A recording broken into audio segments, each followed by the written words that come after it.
Okay, example 2 is a really important problem because it's a money problem, and I think that we all can use a little practice with saving our money. So it says that your grandmother needs your help. She has $50,000 to invest. Part of this money is to be invested in non-insured bonds paying 15% annual interest. The rest of this money is to be invested in a government-insured certificate of deposit paying 7% annual interest. She told you that she requires $6,000 per year in extra income from the combination of these investments. How much money should be placed in each investment? And so let's let X be the amount in the 15%. So we'll let X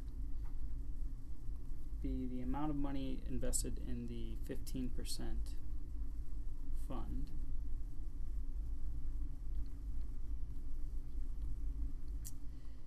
And so, like, she has up to $50,000 to invest. So if she invests X dollars in the first account, she has $50,000 minus X in the second. So 50,000 minus X is going to be the amount of money in the 7% investment. So those are the two quantities we want to figure out. We wrote one in terms of X, and then we solved for the other one in terms of X. And now, in words, what are we saying here? We need the interest from the 15% investment plus the interest from the 7% investment. That needs to equal total interest, which for your grandmother is got to be bigger than $6,000. Okay, so that is 0.15, that's 15%, times X, plus 0.07, that's 7%, times the 50,000 minus X, that has to equal 6,000.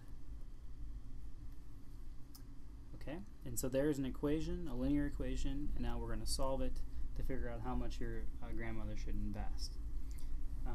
Okay, so if I distribute the 0.07 into that expression, I'm going to get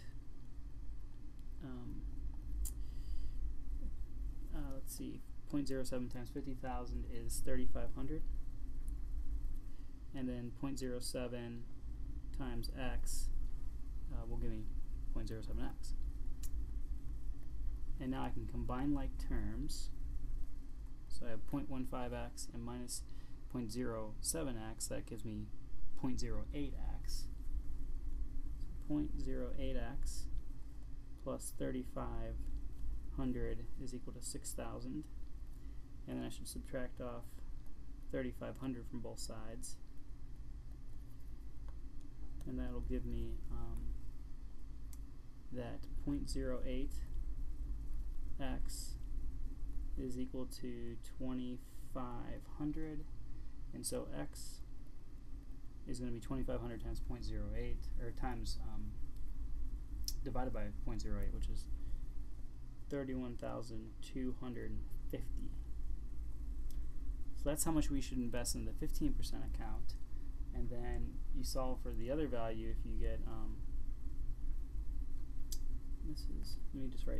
this is the 15% account. And to get the 7% account,